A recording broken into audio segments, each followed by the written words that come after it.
23. Surah 23 menerangkan yang kedua. Dan engkau wahai penuntut tidak dapat melaksanakan segala perintah Allah Ta'ala kecuali dengan menguasai hati dan seluruh anggotamu pada sekalian masa dan nafsumu bermula dari pagi sampai ke petang.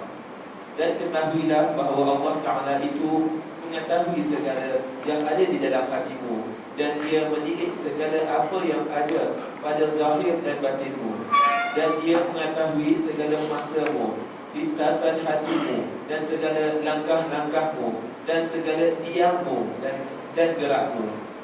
Dan sama ada engkau bergaul dengan orang ramai atau engkau duduk bersendirian, sebenarnya engkau sentiasa di dalam perhatian Tuhanmu. Maka tidak diam sesuatu yang diam di alam mulk, yakni alam yang nampak oleh manusia, dan alam malakut, yakni alam yang tidak nampak oleh manusia. Dan tidak bergerak segala bergerak kecuali Tuhan yang menguasai sekalian langit dan bumi. Tuhan yang menguasai sekalian langit dan bumi itu melihat dan mengetahuinya seperti firman-Nya. A'udzu billahi minasyaitonir rajim. Ya'lamu kha'inatal a'yuni wa ma tukhfi as-sudur. As-sudur artinya ialah Allah mengetahui pandangan mata yang khianat dan apa yang disembunyikan oleh hati. Surah Al-Mu'min ayat 19. Dan firman-Nya lagi, fa innahu ya'lamu sirra wa akhfa, yakni Allah mengetahui rahsia dan yang lebih tersembunyi lagi. Surah Taha ayat 7. Maka jagalah adab-adabmu di hadapan Tuhanmu, baik zahir ataupun batin, seperti beradabnya seorang hamba yang hina, yang banyak membuat kesalahan di hadapan seorang raja yang gagah perkasa. Dan bersungguh-sungguhlah engkau menjalani adab sehingga Tuhanmu tidak melihat engkau di tempat yang Dia larang, dan jangan sampai engkau tidak ada di tempat yang dikehendakinya kehadiranmu. Dan engkau tidak akan mampu berbuat demikian kecuali bila engkau aturkan masamu baik-baik dan engkau susunkan wiridmu, yakni bacaanmu, daripada waktu pagi hingga ke petang. Maka dengarlah baik-baik, kerana aku akan menyebutkan segala yang disuruh oleh Tuhanmu bermula dari engkau bangun tidur, yakni di waktu pagi, sampai kepada engkau kembali semula ke tempat tidurmu pada hari yang berikutnya. Alhamdulillah, wassalatu wassalam ala sayyidina Rasulillah wa ala alihi wa sahbihi wa man wala. Subhanaka la ilma lana illa ma 'allamtana innaka antal alimul hakim. Rabbana iftah bainana wa bain qaumina bil haqqi wa anta khairul fatihin. Allahumma salli wa sallim ala sayyidina Muhammadin nurika as-sari wa madadika al-jari wajma' li bihi kull awtari wa ala alihi wa sahbihi ya nur. Allahumma salli wa sallim ala sayyidina Muhammadin izzal izzi wa jabarut al-jabarut نور الأنوار وسر الأسرار وترياق الأغيار ومفتاح باب اليسار وعلى آله وأصحابه الأطهار وعلينا معهم وفيهم برحمتك يا عزيز يا غفار. سبحانك لا علم لنا إلا ما علمتنا إنك أنت العليم الحكيم. نوينا التعلم والتعليم والتذكر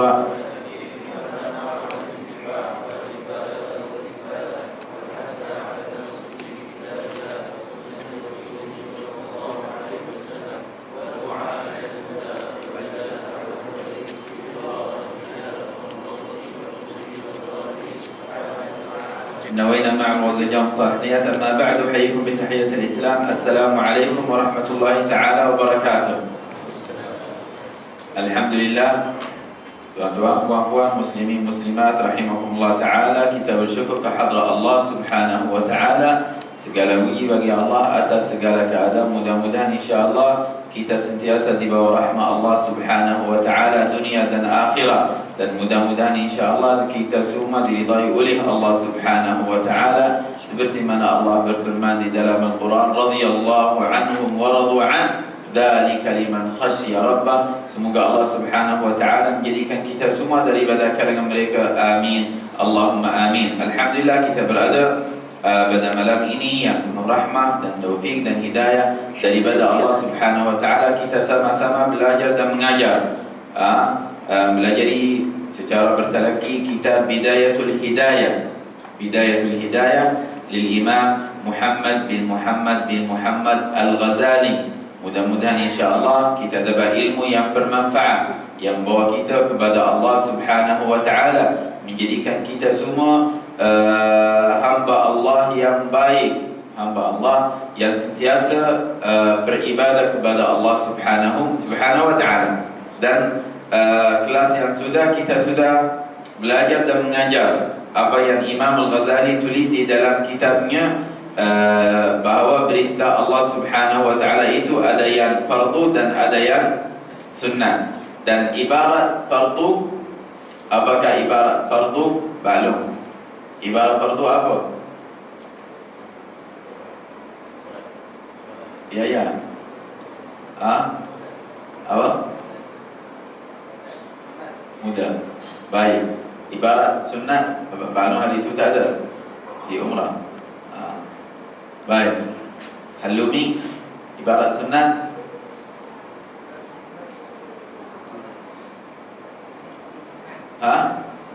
Belum dengar. Bagus. Alhamdulillah. Ini kita berada di atas bumi ini, tujuan kita bagaimana kita semua memelihara hak Allah Subhanahu wa taala. Dan kita semua sebagai orang yang niaga, bisnis. Tapi bisnis kita bisnis akhirat. Niaga dengan Allah Subhanahu wa taala. Bila seorang jual beli mesti dapat untung. Kalau tidak ada, lagi baik dia tutup kedai. Kalau rugi, lagi baik dia tutup kedai. Maknanya mesti kita ibarat fardu sebagai mudah, dan ibarat sunnah. Alhamdulillah, bagus. Semua ini kita sudah tahu. Hari ini Imam Al-Ghazali radhiyallahu anhu arda tulis di dalam kitabnya. Baik.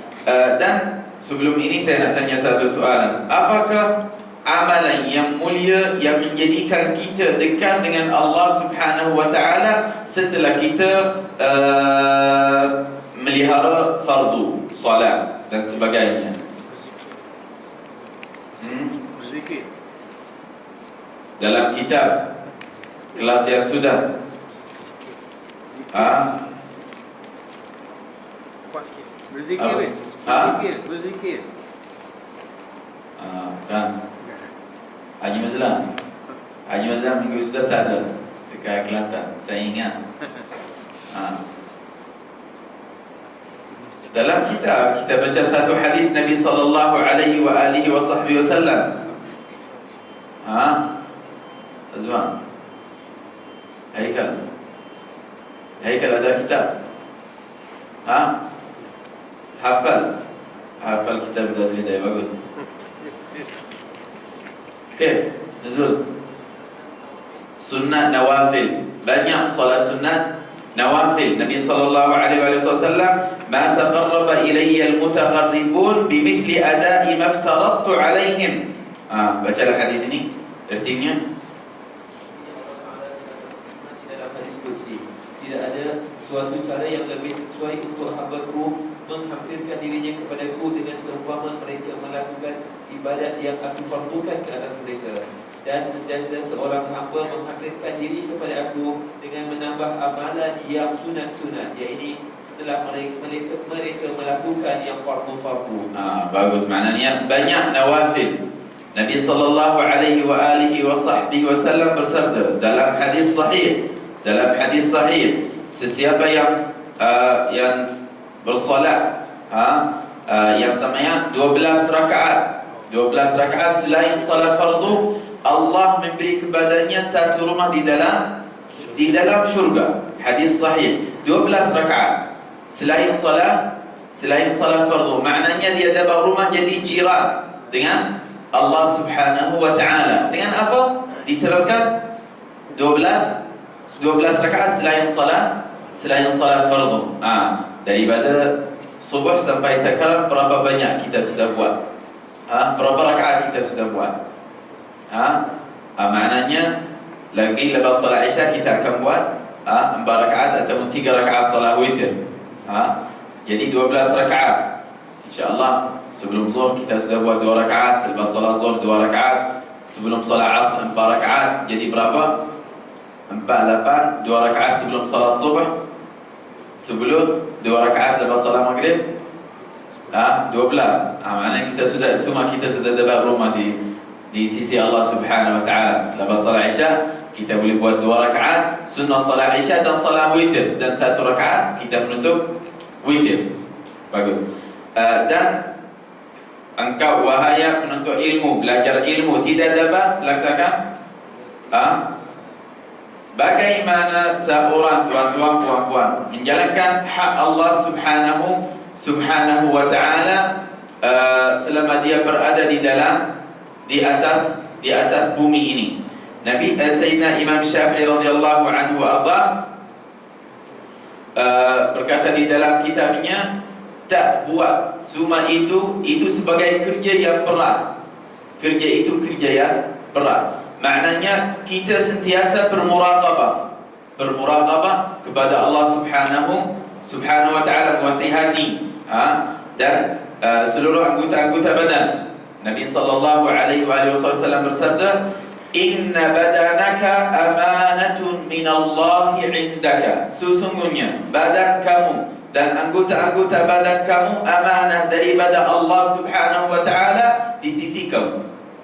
Badan kamu dan apa yang ada di dalam badan, anggota-anggota dan semua amanah daripada Allah Subhanahu wa taala. Allah menjadikan amanah itu di sisi kamu wahai hamba Allah Subhanahu wa taala. Dan seluruh anggota-anggota badan pada sekalian masa dan nafasmu. Bukan setiap waktu. Nafasmu pun kena jaga betul-betul. Seperti mana Sayyidina Imam Al-Ghazali radhiyallahu anhu arda berkata, "Inna nafasaka jawharatun la qimata laha." Sesungguhnya salah satu nafas daripada nafas-nafasmu satu jauhara ataupun ibarat satu harta yang tidak ada nilai baginya. Satu harta yang terlalu mahal, satu nafas. Maknanya kalau seorang tarik nafas pun satu nikmat. Nafas itu kalau dalam ibadah, di dalam taat kepada Allah Subhanahu wa taala dapat pahala. Seperti mana kita berada sekarang di dalam majlis seperti majlis ini. Kita bernafas. Nafas kita ibadah kepada Allah Subhanahu wa taala. Nafas kita pun beristighfar untuk kita. Dan dia memohon keampunan untuk kita daripada Allah Subhanahu wa taala. Nafas sahaja. Kita diam. Anggota-anggota badan kita pun dia berzikir kepada Allah Subhanahu wa taala. Akan tetapi kita tak dengar.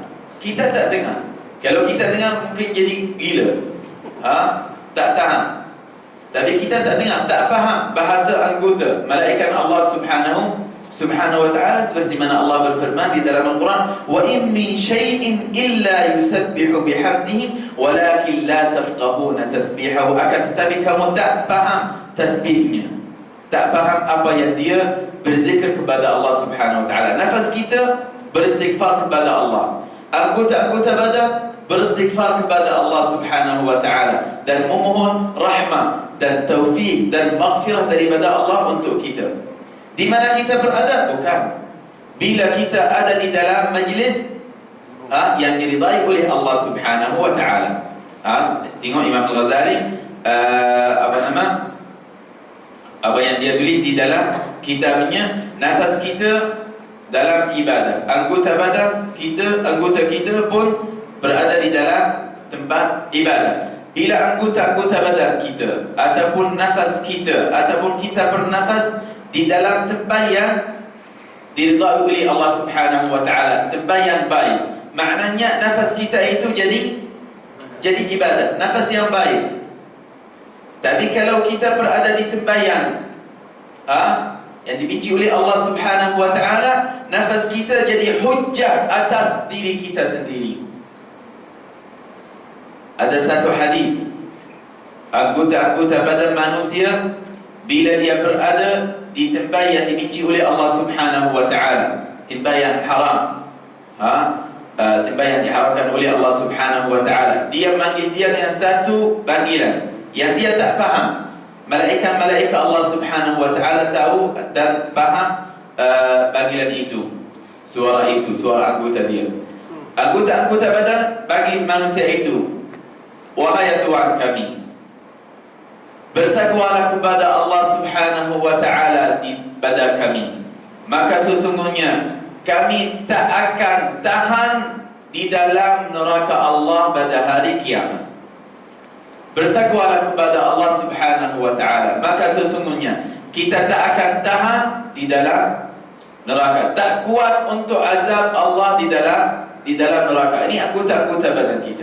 Tapi bila seorang di dalam tempat rahmah, tempat yang baik, masjid, surau, majlis ilmu, majlis zikir, walaupun dia di dalam rumahnya dia baca zikir Quran, baca zikir dan sebagainya, nafas dia ibadah. Berapa kali kita tarik nafas?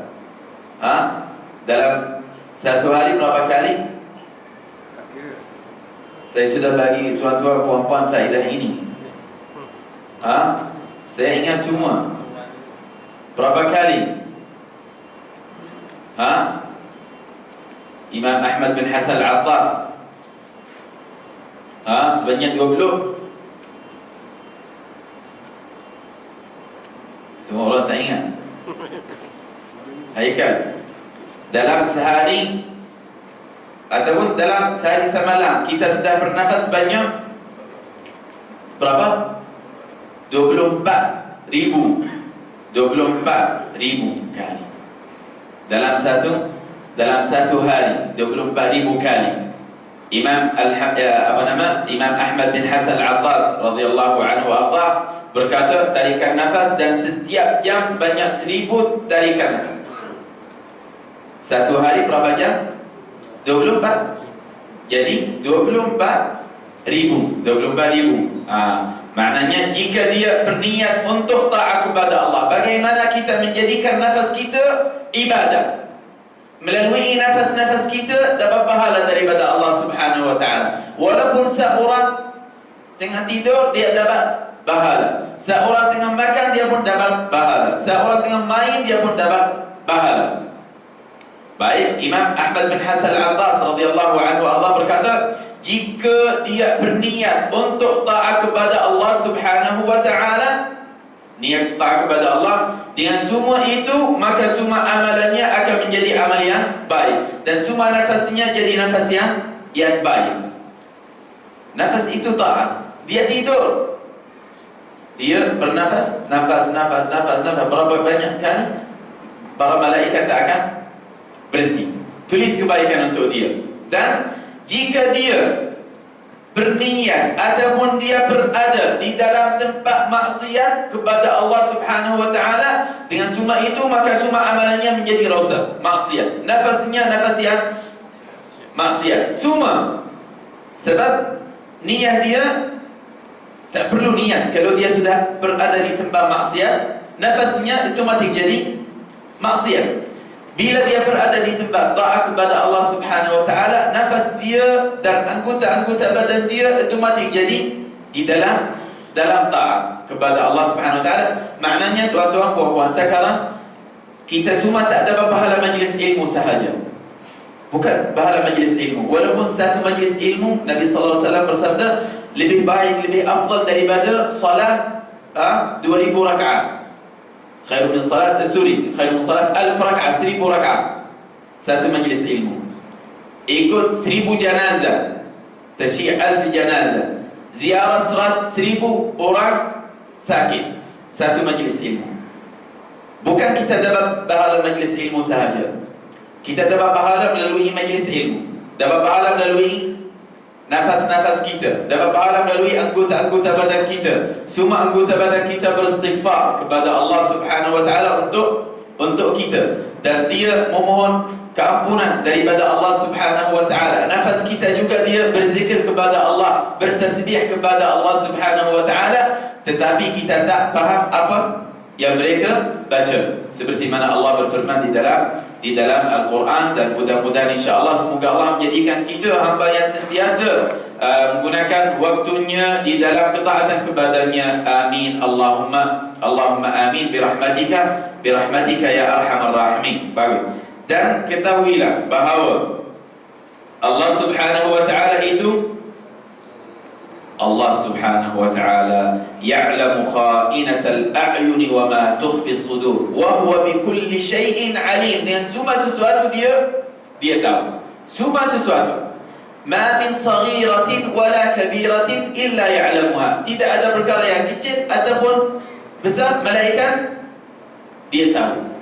Dia tahu dia berada di mana, dia pergi ke mana, semua dia tahu. Maknanya Allah Subhanahu wa taala tahu apa yang kita buat, yang ada di dalam hatimu. Allahu akbar. Sebab kita sudah tahu tuan-tuan puan-puan, ibadah itu dua bahagian. Ibadah hati dan ibadat anggota. Ibadat hati dan ibadat anggota. Dan kita bertaat kepada Allah Subhanahu wa taala ataupun kita beribadah kepada Allah Subhanahu wa taala melalui hati kita dan melalui anggota-anggota badan kita. Dan sebaik-baik ibadah, ulama berkata sebaik-baik ibadah di sisi Allah Subhanahu wa taala ialah ibadat hati. Sebab ibadah hati Allah sahaja yang tahu, yang nampak. Tapi ibadat anggota semua manusia boleh nampak.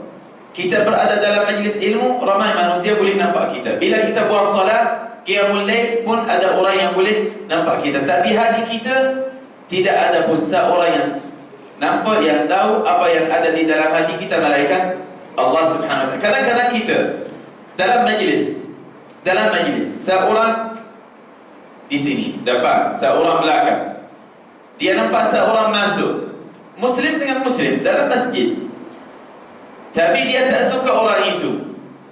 Dia tak suka. Kita semua diam dalam majlis ilmu, tapi bila nampak orang itu, hatinya sudah goreng atas orang itu. Laknat Allah atasnya. Oh, alangkah baik jika dia tak datang ke majlis ini. Dalam hatinya kita tak nampak dia, tapi dia dalam keadaan maksiat dengan hatinya.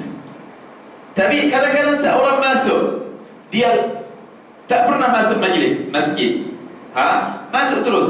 Ada seorang hujung masjid, bila nampak dia, alhamdulillah, Allah memberi hidayah kepadanya sehingga dia sudah datang ke majlis ilmu.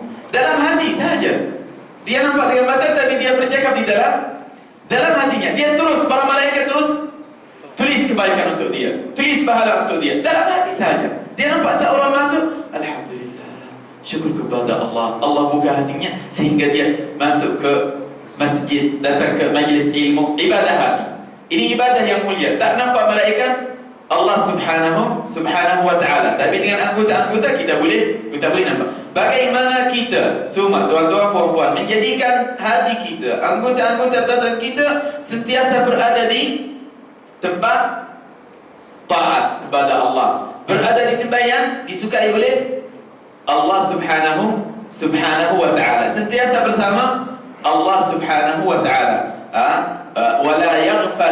Wala yaghfal 'anillahi lahza. Dan dia tak akan lalai daripada hadrah Allah Subhanahu wa taala walaupun satu saat. Dia sentiasa berada di dalam hadrah Allah Subhanahu wa taala, seperti mana Imam Al-Haddad radhiyallahu anhu wa arda berkata, aku bergaul dengan kamu sebanyak 40 tahun. Dia kata bergaul dengan kamu, tapi dia kata demi Allah, hati aku sentiasa dengan Allah Subhanahu wa taala.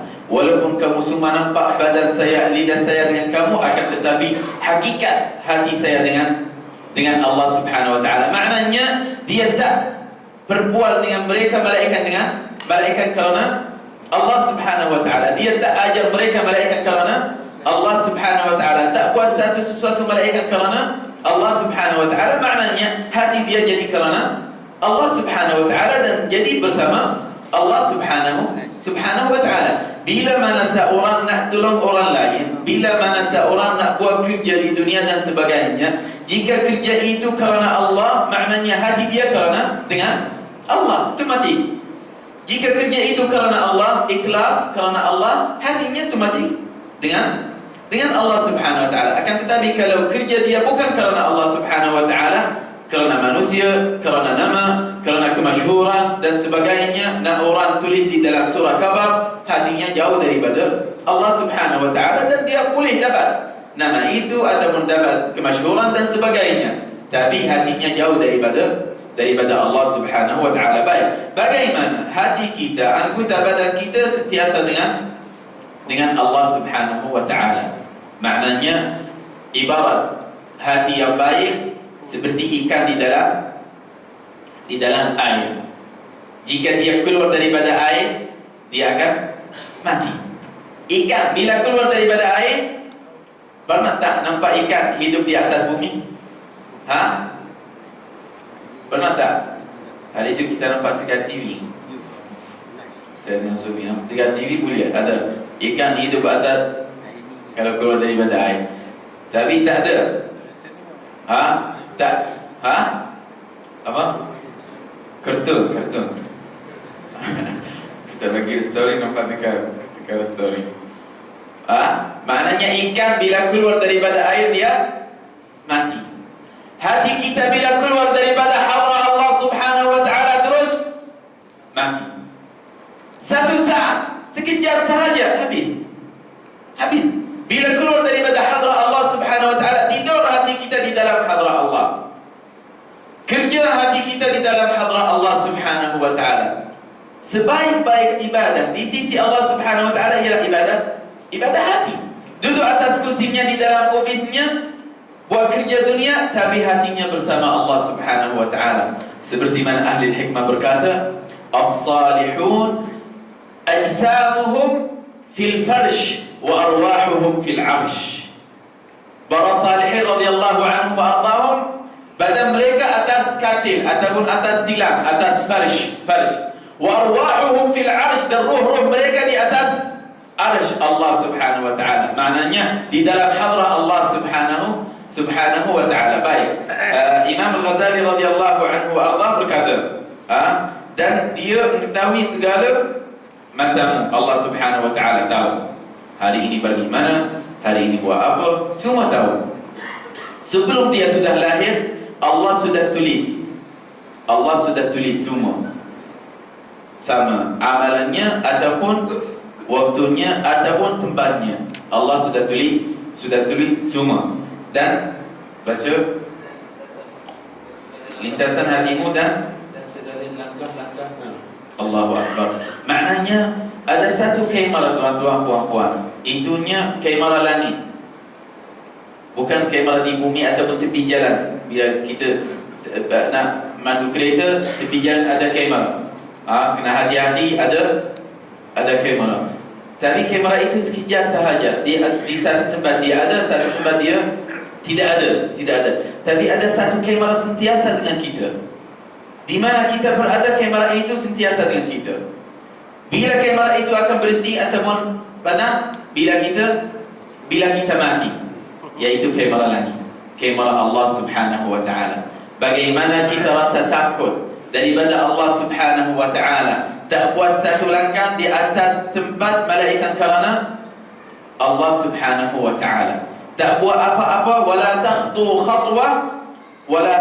khatwa illa billah. Dan janganlah kamu berlangkah malaikat kerana Allah Subhanahu wa taala.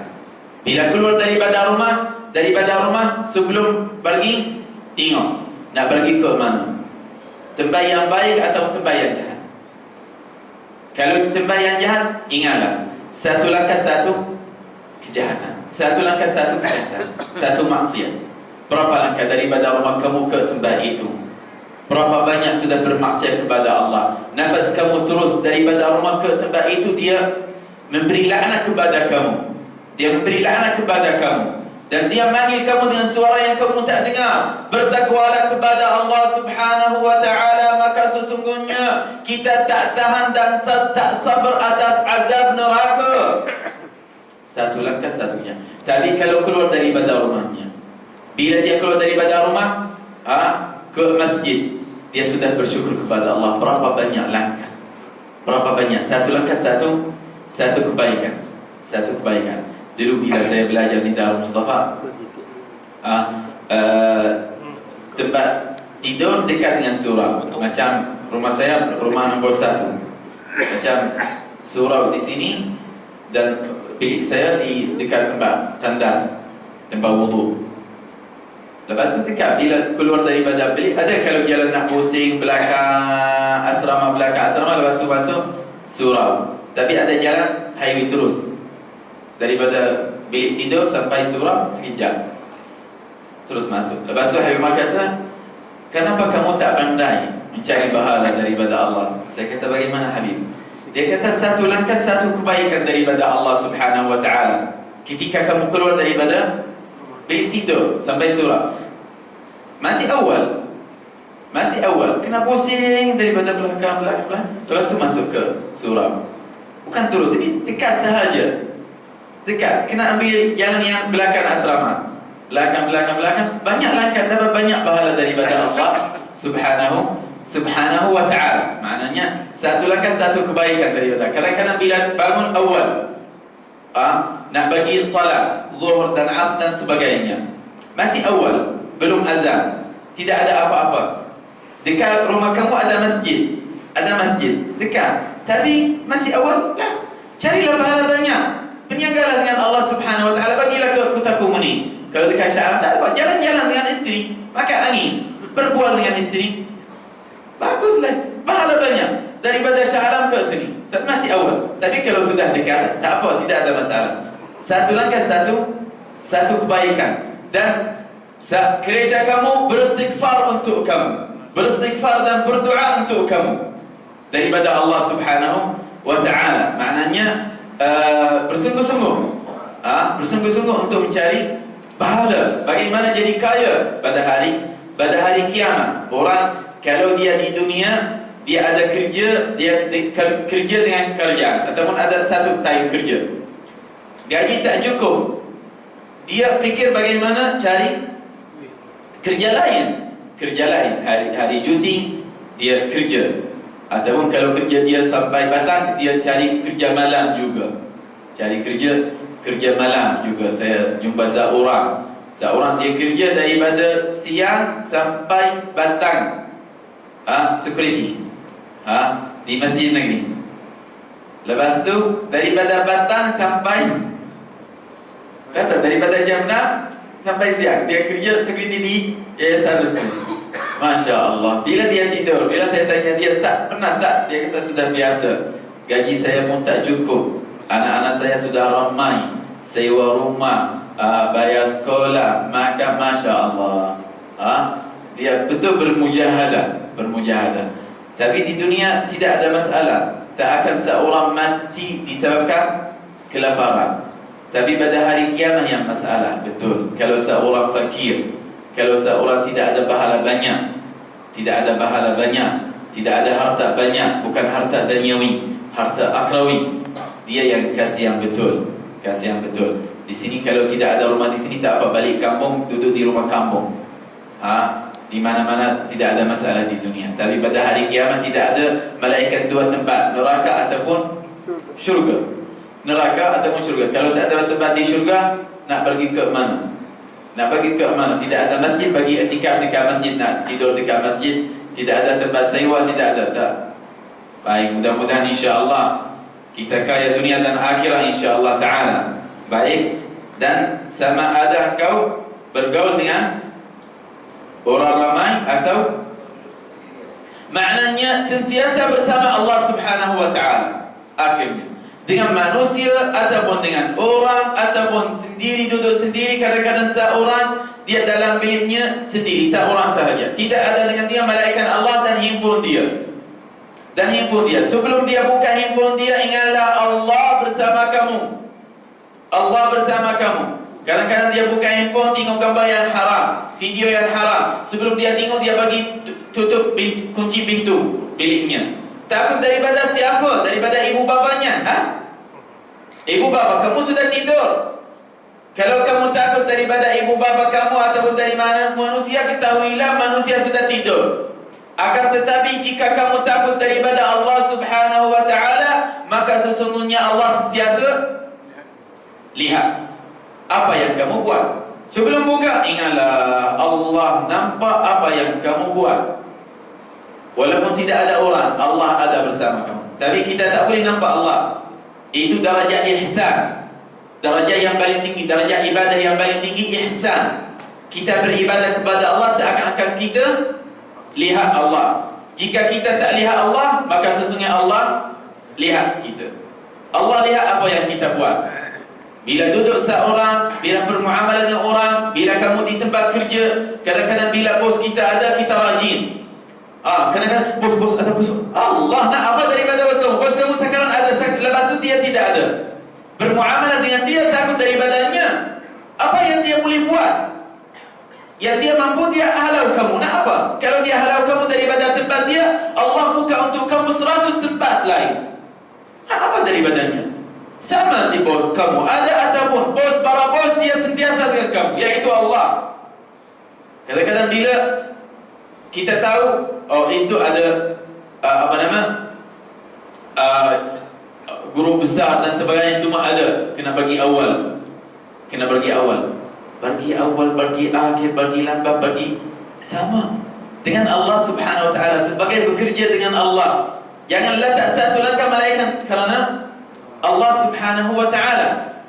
Sayyidina Imam Al-Bukhari radhiyallahu anhu arda, Imam Bukhari, kitab yang terkenal, kitab Sahih Bukhari, dia kata, demi Allah, saya tak tulis satu hadis daripada hadis Nabi Muhammad sallallahu alaihi wasallam sehingga saya buat 100 rakaat. Lepas itu saya memohon daripada Allah Subhanahu wa taala, semoga Allah menjadikan tulisan hadis ini karenanya. Kalau saya rasa ini bukan kerana Allah, saya tak tulis, saya tunggu. Buat 100 rakaat salat nafil. Tengok sekarang, siapa yang tak percaya kepada Sahih Al-Bukhari? Siapa yang tak bangga kepada Sahih Al-Bukhari? Semua orang. Apa yang ada di dalam Sahih Al-Bukhari, dia terus diam, ikut sahaja. Sebelum dia tulis satu hadis, buat 100 rakaat. Dan dia memohon daripada Allah Subhanahu wa taala, semoga Allah menjadikan hadis ini karena Allah Subhanahu wa taala. Tengok bagaimana semua orang ambil manfaat daripadanya, sebab tulisan dia kerana Allah Subhanahu wa taala. Dan Imam Abdullah bin Husain bin Tahir, salah satu ulama yang sangat hebat di Hadramaut, dia kata, demi Allah, jika aku keluar daripada rumah aku ke majlis ilmu, saya tak letak satu langkah malaikat kerana Allah Subhanahu wa taala. Tak letak satu langkah atas bumi kerana Allah Subhanahu wa taala. Bila dia sampai ke majlis ilmu, semua orang dengar, semua orang diam, semua orang menangis, semua orang dekat dengan Allah Subhanahu wa taala disebabkan ikhlas dia.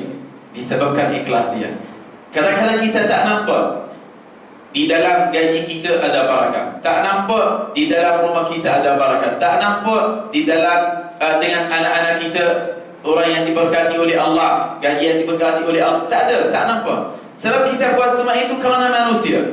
Bila buat kerja, takut daripada manusia. Tengok bila kelas habis atau bila time kerja habis, tengok, lambat hari ini. Tengok jam sahaja. Kadang-kadang dia tak buat kerja, tengok sahaja jam. Bila jam 6, bila 5.30 nak keluar, nak letak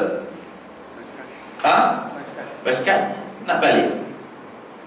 Lagi baik buat kerja, tak tunggu bila habis. Ya Allah, karena sampai bila kita dengan manusia, bila kita bersama Allah Subhanahu wa taala, Subhanahu wa taala, biarkan manusia belakang kamu dan jadikanlah Allah Subhanahu wa taala sentiasa bersama kamu. Allah sentiasa bersama kita. Kita. Jangan tulis Imam Syafi'i radhiyallahu anhu arda berkata di dalam kitabnya Diwan Imam Syafi'i, "Fala taktub bi yaddika ghaira shay'in yasurruka fil qiyamati an tarahu." Fala taktub, maka janganlah kamu tulis sesuatu bi yaddika, dengan tangan kamu, sesuatu malaikat apa yang kamu suka nampak dia pada hari akhirat. Apa yang kamu suka nampak dia, kita suka nampak benda yang baik. Fala taktub biyaddika ghaira syai'in, malaikat sesuatu yang menjadikan kamu gembira pada hari kiamat. Ini tulisan sahaja. Kalau nak tulis, kalau nak cakap, jangan cakap, jangan keluarkan satu perkataan malaikat perkataan yang menjadikan kamu gembira pada hari kiamat. Kadang-kadang seorang disebabkan satu perkataan dia masuk ke neraka. Disebabkan satu perkataan.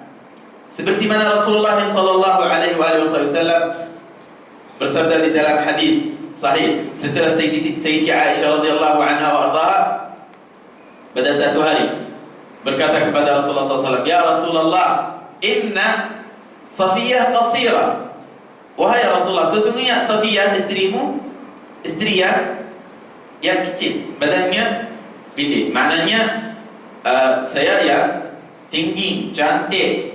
Tapi dia sebut betul, memang Siti Safiyah istri Rasulullah SAW badannya badan kecil, pendek. Terus Sayyidina Rasulullah kata, tak apalah, bolehlah tukar-tukar pendek yang panjang dan semacam. Tak ada, ataupun oh memang betul, atau dia betul kasihan. Tak ada. Tak ada, dia bukan gorengkan satu perkataan yang kecil, dia menjadikan dia besar. Jadikan dia perkataan yang besar. Dia boleh tulis buku.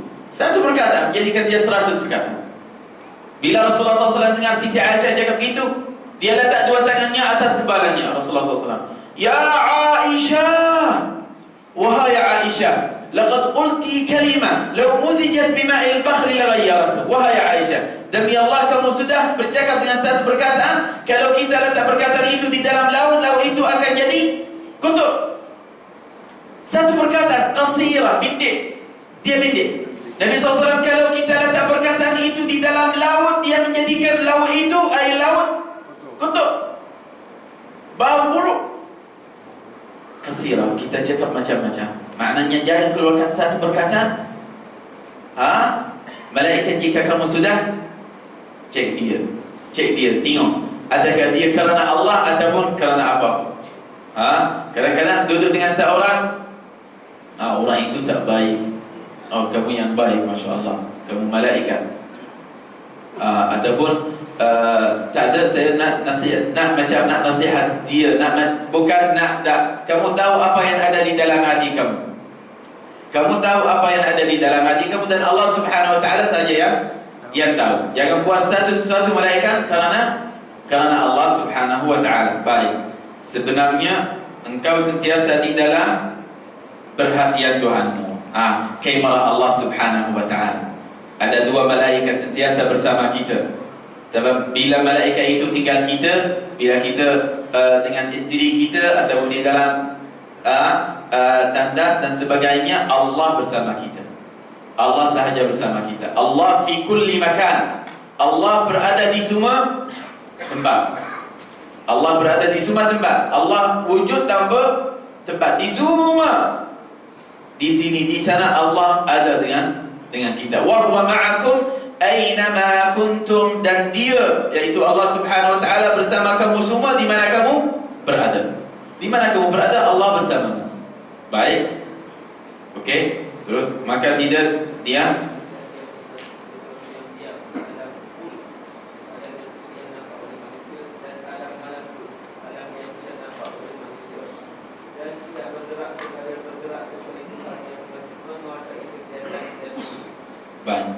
Allah berfirman di dalam Al-Quran, Allahu la ilaha illa huwal hayyul qayyum la ta'khudhuhu sinatun wala naum. Apa makna sinah?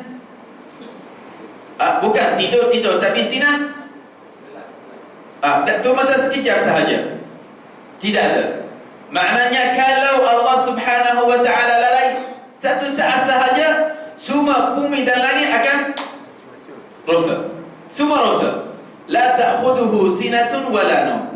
Allah berfirman, "Wala yuhituna bi syai'in min 'ilmihi illa bima syaa, wasi'a kursiyyuhu as-samawati wal ard, wa la ya'uduhu hifdhuhuma wa huwal 'aliyyul 'azim." Dia yaitu Allah yang melihara semua sesuatu, semua makhluknya. Dan dia tak akan lupa pun satu makhluk, yang kecil ataupun yang besar. Seekor semut dia tak akan lupanya, walaupun makhluk yang kecil. Allah Subhanahu Wa Taala tak akan lupanya.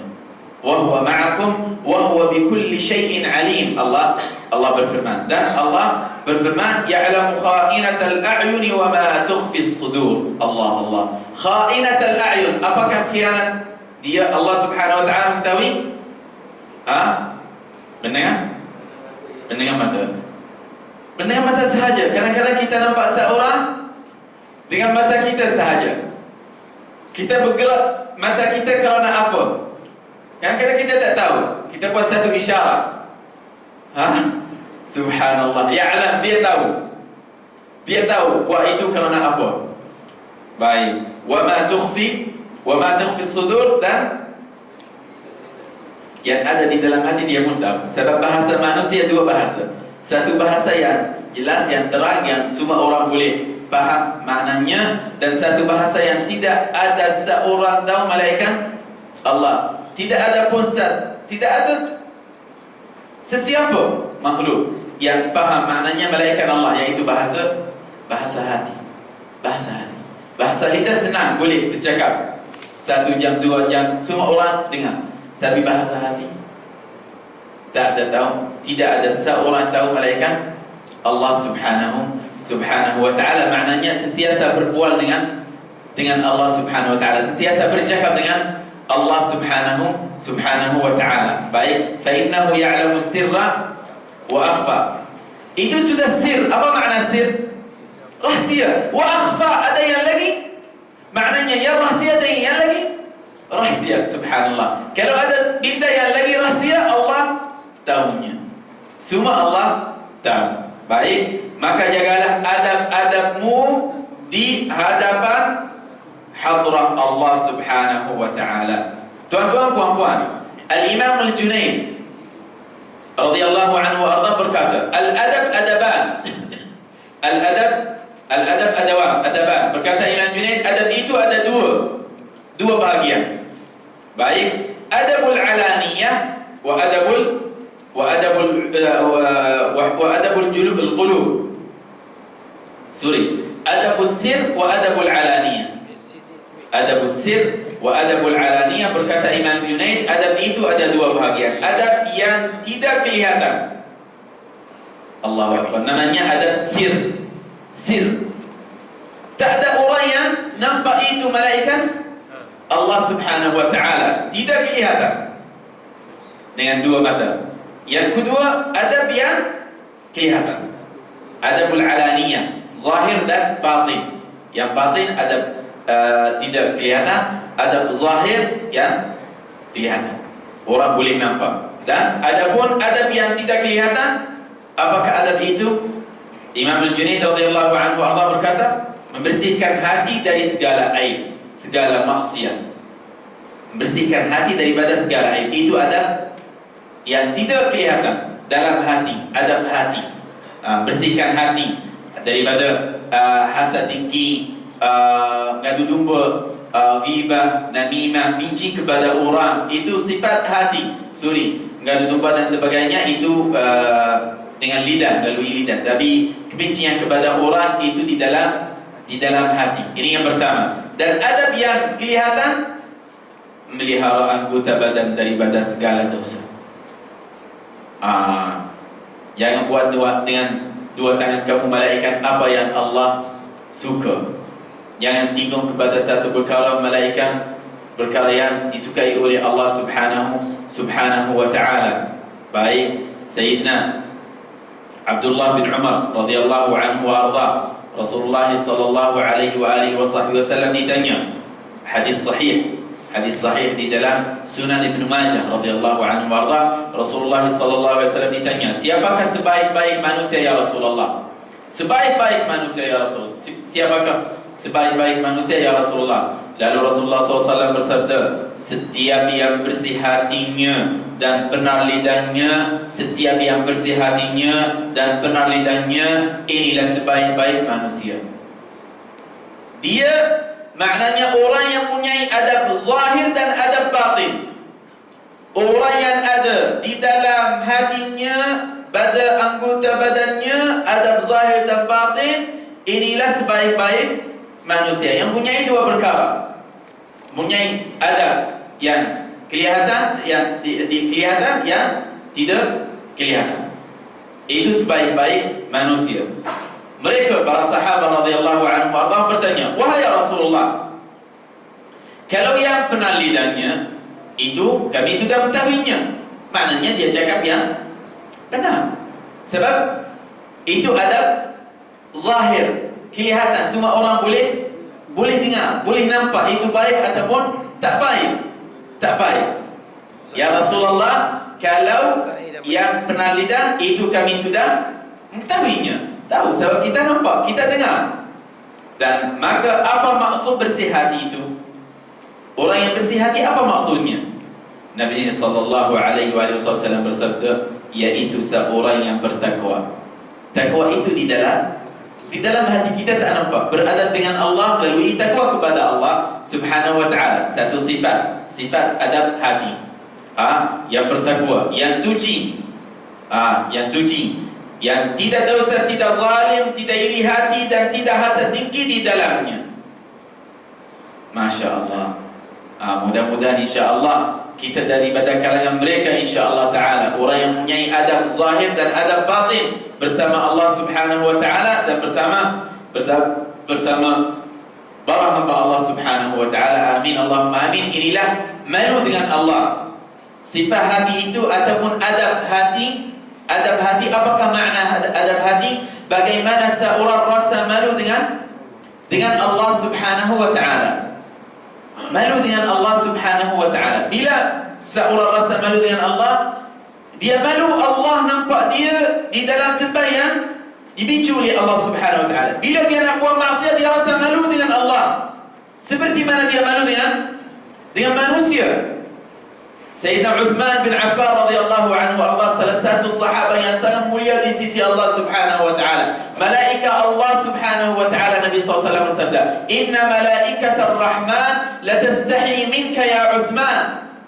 Sesungguhnya para malaikat Allah Subhanahu wa taala malu dengan kamu wahai Uthman. Kenapa? Sebab Sayyidina Uthman bin Affan sentiasa malu dengan Allah Subhanahu wa taala. Dia kata, demi Allah, setelah aku masuk ke Islam, tak pernah nampak kemaluan saya. Tak pernah nampak. Tengok, malu dengan Allah. Maknanya aurat dia sentiasa tutup. Walaupun dia nak mandi, tutup. Sebab disunahkan jika seorang nak mandi kena tutup. Malu dengan Allah. Dia kata, aku rasa malu jika Allah nampak saya tanpa pakaian. Seperti mana dia malu dengan manusia, dia pun malu dengan Allah. Sebab Allah sentiasa dengan dia. Dia dapat satu gelar yang sangat tinggi. Malaikat Allah malu dengan pada satu hari. Hadis sahih, Nabi sallallahu alaihi wasallam berada di satu tempat dengan para sahabat. Lepas tu Nabi SAW duduk yang biasa, macam dengan kawan-kawan, tidak ada masalah. Bila Sayyidina Uthman masuk, dia terus baiki duduknya. Rasulullah, Sayyidina Ali bertanya kepada Rasulullah, ya Rasulullah, kenapa kau begitu? Daripada awal sampai sekarang duduk biasa macam baring sikit. Bila Uthman masuk, Rasulullah sudah berubah, baiki balik duduknya. Nabi SAW kata, kaifa la astahi mimman tastahi minhu malaikat Allah. Bagaimana aku tak rasa malu dengan seorang yang malaikat Allah malu dengan dia, yaitu Uthman. Rasulullah, kalaulah wujud Rasulullah, Uthman tak akan dapat kemuliaan itu daripada Allah Subhanahu wa taala. Disebabkan Rasulullah, tapi Rasulullah pun malu dengan Sayyidina Uthman. Malu dengan Sayyidina Uthman. Walaupun perkara yang biasa, tapi dia jaga betul-betul adab dengan Allah, adab batin yang tidak kelihatan malaikat Allah Subhanahu wa taala. Tidak ada seorang yang boleh nampak malaikat Allah Subhanahu wa taala. Uthman bin Affan. Bagaimana kita sentiasa rasa malu dengan Allah, seperti mana kita rasa malu dengan manusia. Mudah-mudahan insya-Allah taala baik dan bersungguh-sungguh. Bersungguh-sungguh. Ini nasihat Imam Al-Ghazali. Bersungguh-sungguh wahai tuan-tuan, puan-puan. Bersungguh-sungguh muslimin muslimat menjalani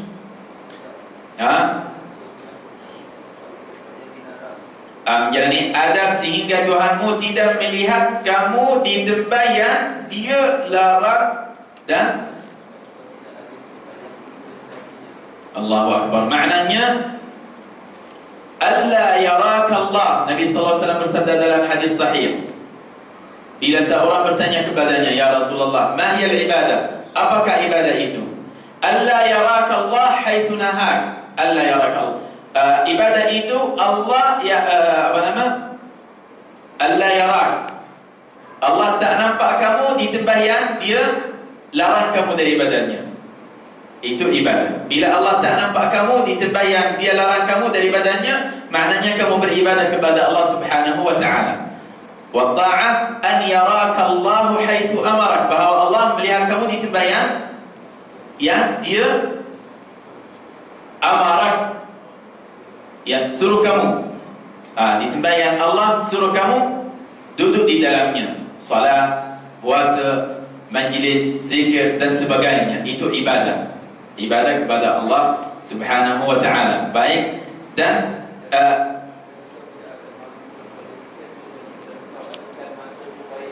ini namanya at-tertib. At-tertib. Jika seorang nak buat bisnes, mesti ada tertib. Apa makna tertib? Atur cara. Bila nak buat majlis, kena ada atur cara majlis. Kalau sahaja terus siapa yang cakap-cakap, tak habis. Majlis kita tak akan habis. Lambat orang nak balik, nak makan, nak tidur, nak mesti atur cara. Nak buat bisnes mesti. Bukan tak apa tawakul tak. I'qilha wa tawakkal. Ikatkanlah, kemudian bertawakul. Ikatan dia. Ikat, kemudian bertawakul. Tertib, kemudian bertawakul. Tak apa kita hidup sahaja, kita buat ini, kita tak boleh. Tak boleh. Agama Islam agama yang sangat cantik. Bagaimana tertib, susun elok-elok. Kalau kita nak sampai kepada Allah Subhanahu wa ta'ala juga, nak melihara diri kita daripada segala maksiat dan sebagainya, nak sentiasa berada di tempat yang diridai oleh Allah Subhanahu wa ta'ala, bagaimana? Dengan cara tertib, susunan. Atur cara kehidupan. Atur cara kehidupan daripada siang sampai malam, seperti mana Imam Al-Ghazali tulis di dalam kitabnya. Kerana aku akan menyebut segala yang disuruh oleh Allah Subhanahu wa ta'ala, bermula dari engkau bangun tidur, daripada siang sampai malam. Bagaimana bila kamu bangun? Bangun atas cara Nabi Muhammad SAW. Nak berwudu atas cara Nabi Muhammad SAW. Nak bagi kerja, bagilah kerja ikut cara Nabi Muhammad sallallahu alaihi wasallam. Sayyidina Abu Bakar As-Siddiq radhiyallahu anhu arda berkata di dalam hadis sahih, laqad 'allamana Rasulullah kull shay hatta al-qira'ah, a'azzakumullah, kaifa ya'ti ahaduna bait al-khala. Sesungguhnya Rasulullah sudah ajar kita semua sesuatu, hatta sehingga seorang daripada kalangan kami jika dia nak pergi ke tandas, bagaimana dia masuk ke tandas? Kalau dia nak buang air kecil atau besar, bagaimana? Ada cara khusus. Cara khusus kalau seorang nak buang air kecil atau besar, ada cara khusus. Sunnah Nabi Muhammad SAW dalam hadis Sahih Muslim, bagaimana dia duduk, bagaimana kakinya, bagaimana badan dia. Rasulullah SAW ajar kita semua.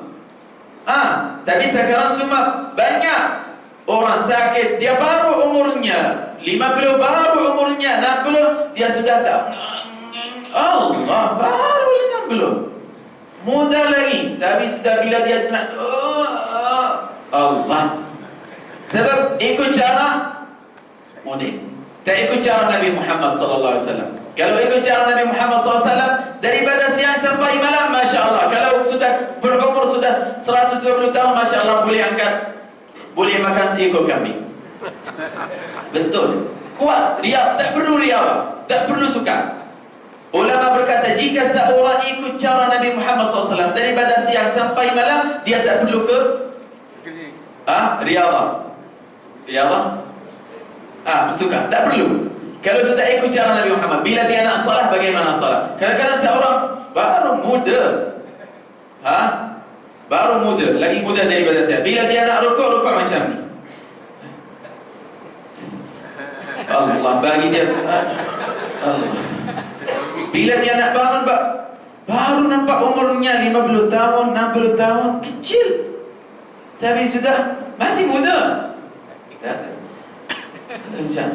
Allah. Tak sakit. Kalau ikut cara Nabi daripada awal, tak akan sakit. Jarang yang orang yang betul sakit. Yang betul sakit memang tak apa, dia sudah sakit. Tapi yang balik ramai tak sakit. Memang dia dengan sengaja. Bila dia rukuk macam ni sehingga rasa sakit ini. Lama-lama jadi biasa. Maknanya sudah banyak berubah. Bila sujud kena tahan lama. Kadang-kadang bila dia nak duduk yang terakhir duduk macam ni. Yang sebelah kanan sebelah kiri sudah jatuh ke badannya. Macam ni. Nak ambil tempat 3 orang. Macam ni. Seorang biasa rasa ini sakit sikit. Mesti dia rasa sikit. Tapi kalau biar latihan jadi biasa, Masya Allah, badan dia sudah ringan. Tapi masih kecil umurnya. Duduk. Masya Allah. Tak. Maknanya ikut cara Nabi Muhammad sallallahu alaihi wasallam. Daripada siang sampai malam tak perlu riyadhah. Tak perlu riyadhah. Seperti mana Imam Al-Ghazali tulis dalam kitab Ihya Ulumuddin. Masya Allah, Imam Al-Ghazali insya Allah ta'ala dia kata tak boleh buat demikian sehingga kamu susun tertib waktu kamu daripada siang sampai malam. Sebelum keluar daripada rumah nak pergi ke mana? Saya tak tahu pergi mana. Tak tahu pergi mana. Sebelum keluar daripada kena susun betul-betul. Apa? Kita bukan haiwan. Kita manusia, makhluk yang mulia di sisi Allah, hidup atas cara yang baik. Saya tahu pergi ke mana dan bila balik ke rumah, bila pergi sini, bila semua sudah susun semua. Tapi keluar macam binatang keluar, dia tak tahu bila balik. Keluar balik, makan, minum, balik. Keluar, tulis, tengok. Kalau tengok orang di Eropah, sebelum dia keluar dari rumah mesti ada nota. Setiap orang ada nota. Dia tulis semua, pergi mana, lepas tu makan jam berapa, ziarah ke rumah kawan jam berapa, balik lepas tu jam, semua susun. Tidur. Kadang-kadang seorang tak bangun salat subuh. Kenapa? Sebab dia tak susun waktunya. Dia berbual dengan kawan dia, berbual. Tak apa, esok cuti kerja, tapi tak cuti salat subuh. Kerja cuti ya, tapi salat subuh tak cuti. Kalau kamu lambat tidur, lambat bangun, tak boleh bangun awal. Kalau lambat tidur bangun. Tapi kalau sudah time tidur, masuk habis. Tidur. Awal lagi, tak ada awal lagi. Tidur, tertib. Esok ada salat subuh, ada qiyamul lail. Tidur awal, bangun awal. Tidur lambat, otomatik bangun lambat. Man nama mubakkiran, qama mubakkira. Sesiapa yang tidur awal, dia akan bangun awal. Wa man nama muakhir, wa man nama mutaakhiran, qama mutaakhiran. Dan sesiapa yang lambat tidur, dia akan lambat bangun. Buat salat subuh jam 8, 7:30 dan sebagainya. Sebab dia lambat tidur. Tapi tak terus tertib ikut semua. Tak boleh. Tak, minta maaf. Nanti kita sambung esok insya-Allah kalau ada masa. Sekarang time tidur. Hak Nabi SAW bersabda, "Wa inna li badanika 'alaika haqq." Dan sesungguhnya bagi badan kamu atas kamu satu hak. Jagalah hak badan kamu. Jagalah hak badan anggota-anggota kamu. Anggota-anggota badan kamu. Jagalah hak. Semua.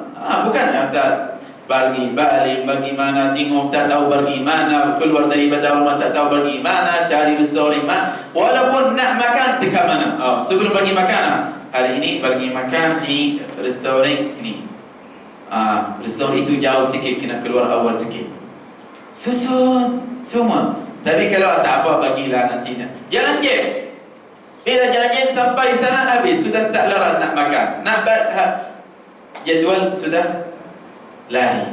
Mudah-mudahan insya-Allah. Dan Imam Al-Ghazali dalam kitabnya insya-Allah dia akan tulis adab ataupun cara kehidupan Nabi Muhammad SAW daripada siang sampai malam.